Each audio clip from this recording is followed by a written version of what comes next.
கனகசபை தரிசன விவகாரத்தில் அரசியல் இல்லை என்று அரசு தரப்பில் தமது விளக்கத்தை தெரிவித்திருக்கிறது. இது பற்றிய மேலும் விவரங்களை தருகிறார் நமது சிறப்பு செய்தியாளர் ரமேஷ்குமார். ரமேஷ்குமார், முழு விவரம்.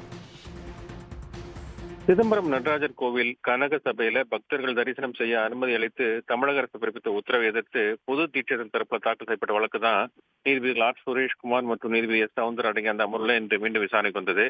அப்போது அந்த பொது தீட்சிதர்கள் தரப்பில் ஆஜரான மூத்த வழக்கறிஞர் வைத்தியநாதன் தனி பிரிவினருக்கான கோவில் விவகாரங்கள்ல அரசு தலையிட முடியாது என உச்சநீதிமன்றம் சமீபத்தில் தீர்ப்பளித்துள்ளதாகவும் கனகசபை தரிசன விவகாரம் அரசியலாக்கப்படுவதாகவும் அவர் குற்றம் சாட்டினார்.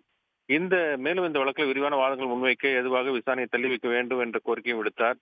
இந்த விவகாரத்துல அரசியல் செய்யவில்லை என குறிப்பிட்ட அறநிலை தரப்பு வழக்கறிஞர் சிறப்பு வழக்கறிஞர் ஆர் நடராஜன், விசாரணையை தள்ளி வைப்பதாக இருந்தால் அதுவரை ஒரே வழியில் பக்தர்களை சென்று வர அனுமதிப்பதற்கு பதிலாக மற்றொரு வழியையும் திறந்துவிட வேண்டும் என்றும் அப்போது தான் எத்தனை பக்தர்கள் தரிசனம் செய்ய முடிகிறது என்பது தெரிந்து கொள்ள முடியும் என்று வலியுறுத்தினார்.